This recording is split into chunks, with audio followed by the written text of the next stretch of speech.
পূর্বাঞ্চলে এক ছিল ছোট্ট গ্রাম, যার নাম ছিল তিলডোরি। আর সেই গ্রামের পাশেই ছিল ছোট্ট একটি ব্রিজ, ছোট্ট একটি খালের উপরে। আর চারিদিকটা যেমন নিম্নমে থমথমে মনোরম পরিবেশ, মনে হচ্ছে কেউ থাকে না এর মধ্যে। কিন্তু এটি ব্রিটিশ আমল থেকেই রয়েছে এরকম। গ্রামের তিন বন্ধু মিলে একসাথে আড্ডা দিচ্ছে। তারা ভাবছে সেই ব্রিজের কথা, ভয়ানক ব্রিজের কথা। তারা কি করবে না করবে সেটা ভেবেই তারা কুলকিনারা পাচ্ছে না। এদিকে জয়ন্ত টিপ টিপ করে চায় আর ভাবে সেই গল্পের কথা, ব্রিজের কথা। হঠাৎ অজয় এসে বলল, ওই জয়ন্ত। ওই জয়ন্ত, শুনেছিস ব্রিজটার নিচে আবার কিছু দেখা গেছে রাতে? জয়ন্ত কপাল কুঁচ করে বলল, কাল রাত্রিরে আমি বাজার থেকে ফিরছিলাম, দেখি ব্রিজের নিচে সাদা কাপড় পরা কেউ দাঁড়িয়ে আছে। কথা বলেছি, কিন্তু কথার কোনো উত্তর দেয়নি। ব্রিজটা ভালো লাগে না রে ভাই। ছোটবেলায় আমার দাদু বলতো ওইখানে একজন ডুবে মারা গিয়েছিল। তারপর থেকে কিছু একটা আছে। তাপস চুপটি করে বসেছিল, তখনই বলে উঠল, এক একজন এক এক রকম কথা বলে রে ভাই। বরং চল, যদি কিছু থাকে আজ রাতেই আমরা দেখতে পাবো। যাবি বলছিস? আসলে এসব কথা শুনতেও বুকে কাঁপুনি ওঠে। তারা সেখানে তিলডাঙ্গার ব্রিজ নিয়ে কথা বলছে। সবাই ঠিক করলো সেদিন রাতে গিয়েই দেখবে সত্যিই কিছু আছে কিনা। কারো মুখে উচ্ছ্বাস, আবার কারো মুখে ভয়ের ছাপ ভেসে উঠেছে। ব্রিজে যে ভয়ঙ্কর কিছু প্রায়ই ঘটে, এটা কারো অজানা নয়। রাত ঠিক 10টা, চাঁদের আলো কম, শুধু বাতাসে পাতার মৃদু শব্দ, আর মাঝে মাঝে কোনো এক পাখির ডাকে চারিদিক কেঁপে উঠছে। হাতে টর্চ, কোমরে বাঁশের লাঠি, 4 জন রাস্তায় হাঁটছে। তারা সেই পুরনো ব্রিজের কাছে যাচ্ছে। তারা রাতের আঁধারে বেরিয়েছে ব্রিজে আসলে কি ঘটে সেটাই দেখতে। হাঁটতে হাঁটতে তারা এক সময় সেই ব্রিজের কাছে পৌঁছে গেল।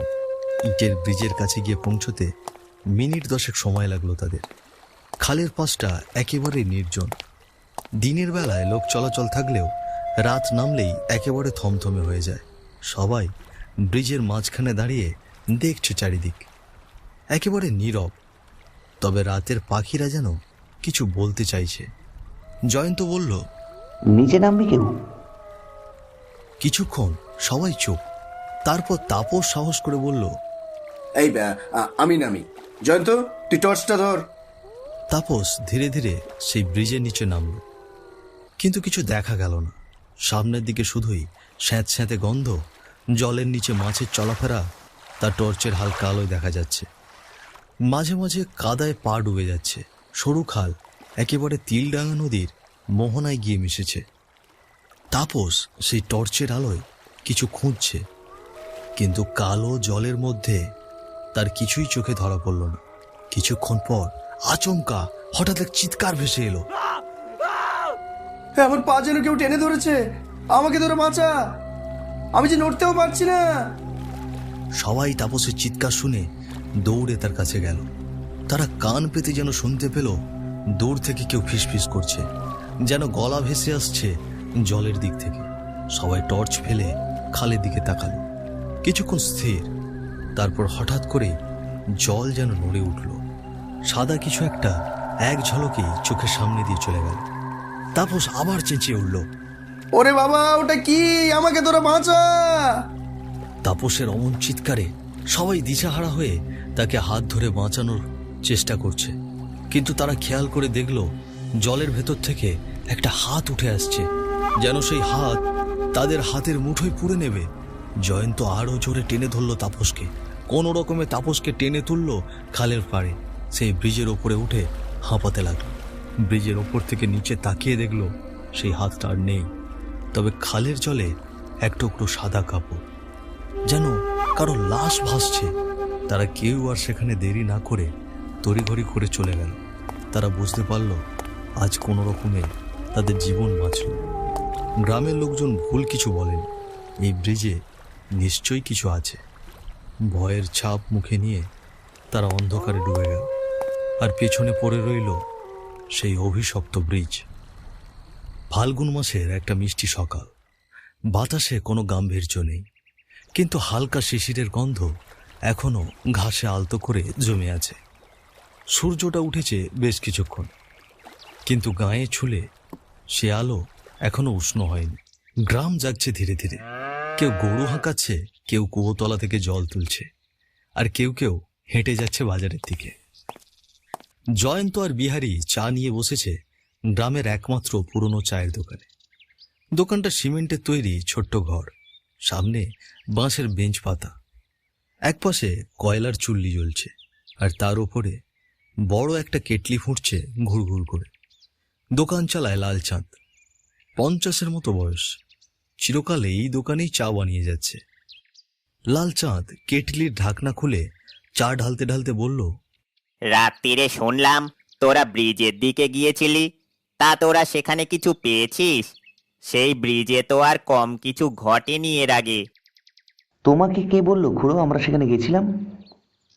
তোদের আগে অজয় এসেছিল দোকানে, সে বলেছে, তবে বেশি কিছু বলল না।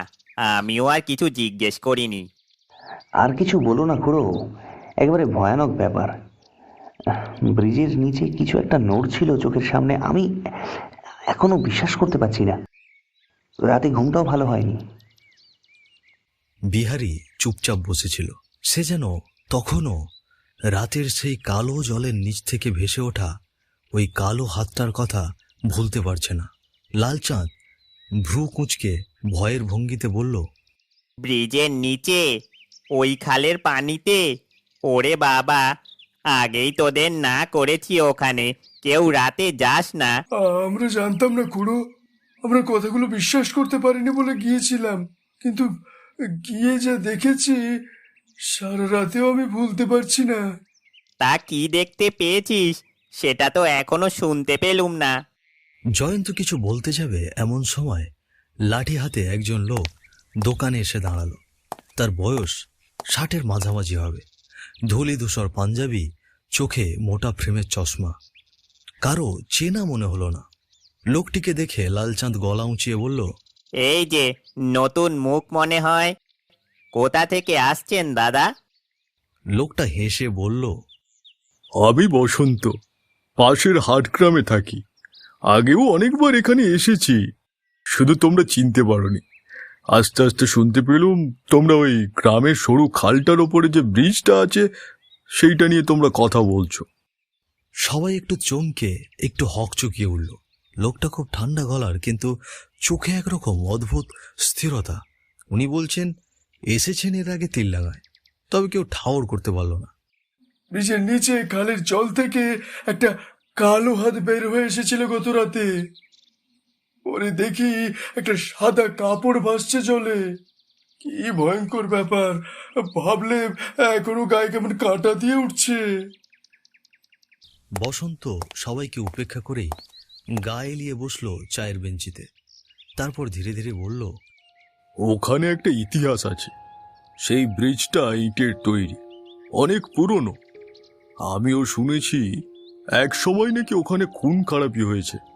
2 ভাই জমির ভাগ নিয়ে ঝগড়া করে এক ভাইকে খালে ফেলে দেয়। ব্রিজের নিচে তার মৃতদেহ পাওয়া যায়। তখন থেকেই নাকি ব্রিজটা শান্ত থাকে না। আপনি কি নিজের চোখে কিছু দেখেছেন কখনো ওই ব্রিজে? জয়ন্তর এমন কথায় লোকটা মাথা নাড়ল। দেখিনি ঠিকই, কিন্তু শুনেছি অনেকবার। এই খাল, এই ব্রিজ, এই জায়গাটা সহজ নয়, বুঝেছো? ওর ছায়া পড়ে জলে, আর যার ছায়ায় ছায়া মেলে সে আর ফেরে না। সবাই একে একে চা খেতে খেতে চুপ করে গেল। লালচাঁদ হঠাৎ কেটলির মুখ বন্ধ করে বলল, তোমরা ছেলেরা আর যেও না ওদিকে। ব্রিজ যেমনই হোক, জায়গাটা ভালো না। শুধু রাতে নয়, দিনে গেলেও সাবধানে যেও। ব্রিজ যদি কারো রক্ত নেয় সে আর ফেরত আসে না, এ কথা শুনে শুনে বড় হয়েছি। আমি ভেবেছিলাম ওটা শুধু গ্রামের মানুষের মুখের কথা, এর পেছনে এমন ঘটনা লুকিয়ে আছে। না, বিশ্বাস করতে পারছি না। আমিও না, আমার তো মনে হচ্ছে ভয়ে কেমন শ্বাস বন্ধ হয়ে আসছে। বসন্ত তখন উঠে দাঁড়িয়ে বলল, তোমরা যদি জানতে চাও এর আসল রহস্য, তাহলে একদিন আমাকে নিয়ে চলো ব্রিজের কাছে। আমি কিছু দেখতে চাই, বুঝতে চাই, কারণ এই খালের নিচে কি আছে সেটা আমারও জানার দরকার। পরের দিন খুব সকালে, রোদ তখনও পুরোপুরি ছড়ায়নি। ব্রিজের দিকে যাচ্ছিল জয়ন্ত। হঠাৎ সামনের দিক থেকে অনেক লোকের শোরগোল শুনে সে ছুটে গেল। ভিড়ের মাঝখান থেকে লাল চাঁদ জয়ন্তকে দেখে বলল, এদিকে আয় জয়ন্ত, তাপস এখানে পড়ে আছে। আস্তে আস্তে গ্রামের আরো লোকজন জড়ো হতে লাগলো সেই ব্রিজের নিচে, সেই খালের ধারে। তাপসের লাশ দেখে জয়ন্তর চোখ স্থির হয়ে গেল। এটা যে তার বন্ধু তাপস, যে গতকালও বেঁচে ছিল। তারপর সেখানে বিহারী আর অজয়ও আসলো। সেই ভিড় ঠেলে সামনের দিকে গিয়ে দাঁড়ালো। ব্রিজের নিচে গিয়ে গা কেঁপে উঠল তাদের। কাদার মধ্যে একটা শরীর এলিয়ে পড়ে আছে, গা ভর্তি কাদা, জামা কাপড় ছেঁড়া, এক হাত অদ্ভুতভাবে বাঁকা হয়ে আছে, যেন জীবিত অবস্থাতেই হাড় ভেঙে ফেলে রাখা হয়েছে। বিহারী ভয়ে ফিসফিস করে বলল, এটা তাপস, কিন্তু আমার যে বিশ্বাস হচ্ছে না রে। মাথার উপর দিয়ে কাক উড়ে যাচ্ছে তাদের টানা চাপটিয়ে। তাদের কলরবে বোঝাই যাচ্ছে এখানে কেউ মরে পড়ে আছে। বাতাস যেন থমকে গেছে। তাপসের মৃত্যুতে জয়ন্তর কপালে ভাঁজ, আর বাকিরা সবাই ভয়ে শিউরে আছে। অজয় থরথর করে কাঁপতে কাঁপতে বলল, ও ও তো ওই দিন বলেছিল আমাকে কেউ টেনে নিয়ে যাচ্ছে। সত্যি তো, ওই আত্মা তাপসকে দেখে ফেলেছিল। আমি আগেই বলেছি, ব্রিজের নিচে ভালো কিছু নেই, এখানে কেউ এলে ফেরে না। এই কথায় সবাই একদম চুপ। ব্রিজের নিচের খালটা নীরব, জলের ওপর হালকা ধোঁয়াশার স্তর, কারো মুখে কোনো শব্দ নেই। তারপর দুজন সিভিল ড্রেসে, একজন ইউনিফর্মে পুলিশ অফিসার এসে সামনে দাঁড়ালো। তারা তাপসের লাশ দেখেই মুখ গম্ভীর করে ফেলল, যেন তাদের কাছে এটা একটা নিছক দুর্ঘটনা। পুলিশ লাশ তুলল। জনতা ধীরে ধীরে সরে যেতে লাগলো। কেউ কিচ্ছু বলছে না, কিন্তু সবার চোখে ভয়। জয়ন্ত ফিসফিস করে বলল, পুলিশ তদন্ত করলেও কিছু পাবে না জানি, কারণ তাপসকে ওই আত্মাটাই মেরেছে। সেদিন যদি আমরা এখানে না আসতাম, তাহলে তাপসকে এভাবে মরতে হতো না রে। আমাদেরই কিছু করতে হবে, নয়তো এই মৃত্যুর মিছিল থামানো যাবে না। আজকে রাতেই আমরা এখানে আবার আসবো। কি বলছিস তুই? দেখছিস না তাপসকে কিভাবে মরতে হলো? আবার বলছিস এখানে আসবি? আমি আসবো না বাবা। আমি অকালে তাপসের মতো প্রাণ হারাতে পারবো না। জয়ন্ত, আমি তোর সাথে আছি। যেভাবেই হোক আমাদের এটা থামাতে হবে, নয়তো কাল আরও একজনের প্রাণ যাবে। জয়ন্ত আর অজয়ের কথা শুনে বিহারী অনেক সাহস পেল মনে। সে বলল, তাহলে আমিও আসবো, তবে তোরা শুধু আমাকে একটু সাহস দিস। তাপস মারা গিয়েছে। সারাদিন পার হয়ে গেছে। গায়ে বাতাস থমথমে। কেউ রাতে বাড়ি থেকে বেরোয়নি। রাস্তা একেবারে ফাঁকা। শুধু ঝিঝি পোকার ডাক শোনা যাচ্ছে। কোথাও কোনো জনমানব নেই। বিহারী, জয়ন্ত আর অজয় সকালেই সিদ্ধান্ত নিয়েছে আজ রাতে তারা এই সমস্যার সমাধান করবে। রাত তখন গভীর হয়েছে। চারিদিকে আলো নিভে গেছে। কুয়াশা পড়েনি, কিন্তু হালকা শিশির ছুঁয়ে আছে পাতাগুলোকে। সবার হাতে টর্চ। কেউ কিছু বলছে না। পায়ের আওয়াজও যেন থমকে আছে মাটির নিচে। ব্রিজের কাছে গিয়ে দাঁড়াতেই বিহারী ফিসফিস করে বলে, এই জায়গাটা এমন কেমন অন্যরকম, কেমন যেন ঠান্ডা, অথচ হাওয়া নেই। তারা কিছুক্ষণ ব্রিজের ওপর দাঁড়িয়ে থাকলো। কোনো শব্দ না পেয়ে তারা ব্রিজের নিচে সেই খালের ধারে গেল। তারা সবার টর্চ এক জায়গায় রাখলো। চুপচাপ দাঁড়িয়ে আছে, শুধু এই অপেক্ষায় যদি কিছু দেখা যায়। হঠাৎ জয়ন্তর চোখে পড়ল জলের ওপর কিছু একটা আলোর মতো দেখা যাচ্ছে। ফিসফিস করে বলল, ওটা কি এদিকে আসছে? তোরা চল রে, পালা এখান থেকে। নয়তো আজ আমাদের রক্ষে নেই। সবাই তাকিয়ে দেখে খালের জলের ওপর ভেসে আছে একটা অন্ধকার মূর্তি। সে ধীরে ধীরে তাদের দিকে এগোচ্ছে। বিহারী ভয়ে ভয়ে বলল, ওটা কি এদিকে আসছে? তোরা চল রে, পালা এখান থেকে, নয়তো আজ আমাদের রক্ষে নেই। সেই জল জলে লাল চোখ তাদের দিকে এগোতেই থাকলো। সবার হাত পা কাঁপছে, টর্চের আলো শুধু একদিকে জ্বলছে। সবাই চোখ বন্ধ করে হাত জোড় করেছে। ঠিক তখনই পেছন থেকে একটা আওয়াজ তাদের কানে আসলো, কেউ তোমরা নড়বে না, ভয় পাবে না। সবাই একসাথে পিছন ঘুরে দেখে চিনতে পারে চায়ের দোকানের সেই অপরিচিত লোকটা এখানে এসেছে। তারা সবাই অবাক হয়ে রইল, যেন তারা সেই মূর্তির কথা ভুলেই গেল। এক ধাক্কায় ছেলেগুলোকে সামনে থেকে সরিয়ে দিয়ে সেই মূর্তিটির সামনে দাঁড়ালো বসন্ত। সেই ছায়ামূর্তি সামান্য এগিয়ে আসে বসন্তের কাছে। এবার তার পুরো শরীর দেখা যাচ্ছে, চুল এলোমেলো, মুখ গম্ভীর, চোখে লাল আগুনের মতো দীপ্তি। আমার বাবা মারা যাওয়ার আগে আমাকে সব বলেছে। সে আপনাকে মেরে এই খালে ফেলে দিয়ে গিয়েছিল আর সবাইকে বলেছে আত্মহত্যার কথা। আমি তার ছেলে হয়ে প্রায়শ্চিত্ত করতে চাই। সবাই অবাক হয়ে তাকিয়ে থেকে শুধু দেখছে তাদের সামনে কি ঘটছে তা তারা কেউই বুঝতে পারছে না। সে কেঁদে উঠল, আপনি যা চান আমি তাই দেব, কিন্তু বাকি নির্দোষ মানুষদের ছেড়ে দিন। আমি আমার বাবার ছেলে হয়ে আপনার কাছে ক্ষমা চাইছি। আমি আপনার মুক্তির ব্যবস্থা করব। আমি মৃত্যুর বদলা মৃত্যুই চাই, তাহলেই আমার আত্মা শান্তি পাবে। সেই ছায়াটার যেন চোখের আগুন থমকে গিয়ে অশ্রুসিক্ত হয়েছে। পাশে তিনজন ভয়ে কাঁপছে। সেই মূর্তির ভয়ঙ্কর রূপ যেন আর নেই। একবার তার মাথার উপর হাত রাখলো, তারপর ধীরে ধীরে হাওয়ায় মিলিয়ে গেল। এক অদ্ভুত নিঃশব্দে রাতটা যেন স্বপ্নের মতো মনে হতে লাগলো। কেউ কথা বলেনি। বসন্ত তখনও কাঁদছে।